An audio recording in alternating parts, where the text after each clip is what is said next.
Hello everyone, welcome back to our YouTube channel study hub. आज की video में हम पढ़ेंगे इंडिविजुअल सत्याग्रह 1940। तो प्रीवियस लेक्चर्स में हमने क्या पढ़ा था, एक बार हम समझ लेते हैं। हमने पढ़ा था कि लॉर्ड लिलिथगो द्वारा ये डिक्लेयर कर दिया गया था कि इंडियंस ब्रिटिशर्स को सपोर्ट कर रहे हैं वर्ल्ड वॉर सेकेंड में, बिना उनसे कंसल्ट किए उनके बिहाफ पे ये चीज़ जो है वो डिक्लेयर कर दी गई थी। तो कहीं ना कहीं इंडियंस का जो राइट टू स्पीच था वो कहीं ना कहीं सप्रेस हो रहा था। तो उसी को दोबारा मजबूत करने के लिए, बोलने की आज़ादी को मजबूत करना चाहते थे इंडियंस। तो ये जो इंडिविजुअल सत्याग्रह है ये लाया गया। ठीक है, तो गांधी जी ने इंडिविजुअल सत्याग्रह के थ्रू ऑल ओवर इंडिया ये मैसेज पास करना चाहा कि हमसे बिना पूछे हमारे बिहाफ पर ब्रिटिश गवर्नमेंट ने ये खुद ही डिक्लेयर कर दिया है। ठीक है, बट इंडियंस जो हैं वो सपोर्ट नहीं कर रहे थे ब्रिटिशर्स को वर्ल्ड वॉर सेकेंड में। ठीक है, इंडिविजुअल सत्याग्रह का एम क्या था? राइट टू स्पीच, बोलने की आज़ादी को वापस लाना। राइट टू स्पीच, जो ब्रिटिशर्स ने उनके बोलने के अधिकार को छीन लिया था, उसे वापस लाना।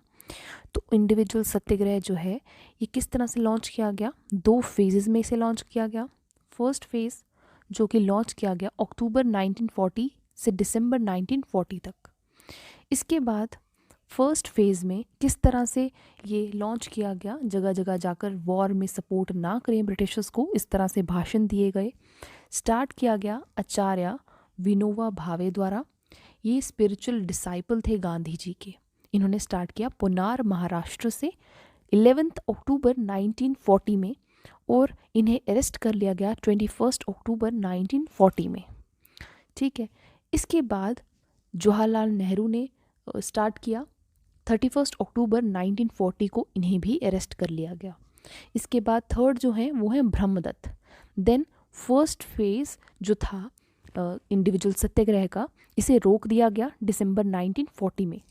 देन 1941 में, जनवरी 1941 से दिसंबर 1941 तक सेकेंड फेज स्टार्ट हुआ इंडिविजुअल सत्याग्रह का।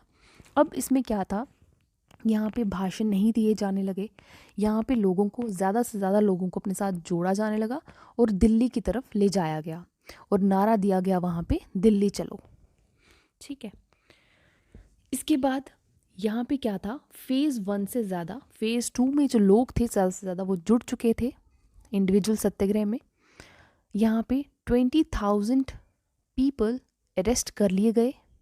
ठीक है, इसके बाद इंडियन रेवोल्यूशनरी एक्टिविटीज़ को सप्रेस करने के लिए ब्रिटिशर्स ने लॉन्च किया डिफेंस ऑफ इंडिया एक्ट 1940। ठीक है, उसके बाद क्या था, ये जो मूवमेंट स्टार्ट हुआ था ये स्लो होने लगा, और क्योंकि ज़्यादा से ज़्यादा जो लोग थे, मेन लीडर्स थे, उन्हें जेल हो गई थी। ठीक है, इसके बाद 1941 दिसंबर 1941 में कांग्रेस ने पास किया रेजोल्यूशन कि वो ब्रिटिश गवर्नमेंट को तभी सपोर्ट करेंगे वर्ल्ड वॉर सेकेंड में जब वो कंप्लीट फ्रीडम की प्रॉमिस करते हैं after the war, world war second. ठीक है, तो आज के लेक्चर को यहीं तक रखते हैं। नेक्स्ट लेक्चर में हम पढ़ेंगे क्रिप्स मिशन।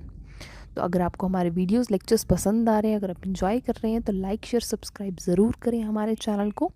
नेक्स्ट लेक्चर में हम पढ़ेंगे Cripps mission 1942। Till then, bye bye, take care.